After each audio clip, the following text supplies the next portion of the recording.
আয়ুষ্মান ভাৰত কাৰ্যক্ৰম হৈ আছে ২৭ লাখ পৰিয়ালৰ বাবে বাকী পৰিয়ালৰ বাবে আয়ুষ্মান অসম 10 মেত আৰম্ভ হ'ব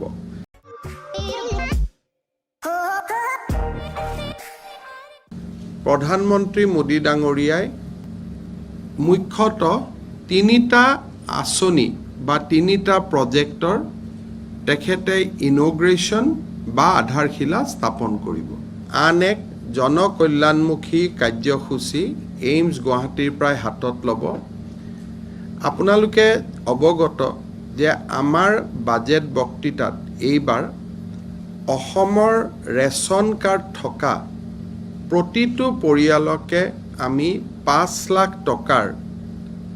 বাৰ্ষিক স্বাস্থ্য সেৱাৰ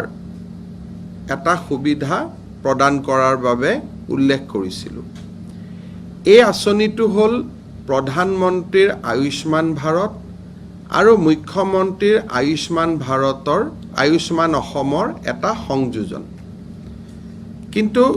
এই আঁচনিখনৰ সুবিধা ল'বলৈ যাওঁতে প্ৰত্যেক পৰিয়ালক ৰেচন কাৰ্ডৰ উপৰিও আয়ুষ্মান ভাৰত বা আয়ুষ্মান অসমৰ এখন কাৰ্ড লাগিব 14 এপ্ৰিললৈকে ৰাজ্য চৰকাৰে 1,10 লাখ মানুহৰ বাবে আয়ুষ্মান ভাৰত আৰু আয়ুষ্মান অসমৰ কাৰ্ড প্ৰস্তুত কৰি উলিয়াব আমাৰ আশা কৰ্মী বিভিন্ন জীৱিকা সখীকে ধৰি বিভিন্ন সখীসকল MPW সকল যোৱা 3 মাহ ধৰি ৰাজ্যৰ ঘৰে ঘৰে গৈ এই কাৰ্ডসমূহ বনোৱাৰ কামত লাগি পৰিছিল 1,10 লাখ কাৰ্ড সিদিনাখন প্ৰস্তুত হ'ব প্ৰধানমন্ত্ৰী মহোদয়ে সেই কাৰ্ডৰ বিতৰণ প্ৰতীকীভাৱে আৰম্ভ কৰিব 10 মেত এই চৰকাৰখনৰ 2 বছৰ হোৱাৰ দিনাখনৰ পৰাই আঁচনিখন ৰাজ্যত কাৰ্যক্ষম হ'ব আয়ুষ্মান ভাৰত কাৰ্যক্ৰম হৈ আছে 27 লাখ পৰিয়ালৰ বাবে বাকী পৰিয়ালৰ বাবে আয়ুষ্মান অসম 10 মেত আৰম্ভ হ'ব অসমৰ স্বাস্থ্য ক্ষেত্ৰখনক প্ৰধানমন্ত্ৰী ডাঙৰীয়াৰ 14 এপ্ৰিলৰ ভ্ৰমণে আন এক নতুন পৰ্যায়লৈ লৈ যাব আৰু 14 এপ্ৰিল দিনটো নিঃসন্দেহে আমাৰ বাবে মাইলৰ খুঁটিত পৰিগণিত হ'ব প্ৰকৃতি অৰ্থত 1,10 লাখ কাৰ্ডৰ বিতৰণে মানুহৰ মাজত এটা নতুন আশাৰ কিৰণ সৃষ্টি কৰিব প্ৰধানমন্ত্ৰী মোদী ডাঙৰীয়াই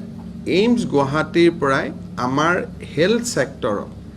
আৰু এটা নতুন আঁচনিৰ কাম তেখেতে আৰম্ভ কৰিব আপোনালোক সকলোৱে অৱগত যে কিছুদিন আগতে IIT গুৱাহাটী আৰু অসম চৰকাৰৰ মাজত এখন গৱেষণামূলক মাল্টি স্পেচিয়েলিটি হস্পিটাল নিৰ্মাণৰ আমি কথা কৈছিলোঁ যাক আমি Assam advance health care innovative institute বুলি নাম দিছিলোঁ যাক চমুকৈ আমি আহি বুলি আখ্যা দিছোঁ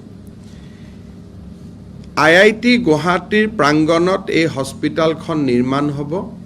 প্ৰাৰম্ভিক ব্যয় অসম চৰকাৰে প্ৰায় 600 কোটি টকাৰ প্ৰাৰম্ভিক ব্যয় কৰিব আৰু এই চিকিৎসালয়খন মানুহৰ স্বাস্থ্য সেৱাৰ লগে লগে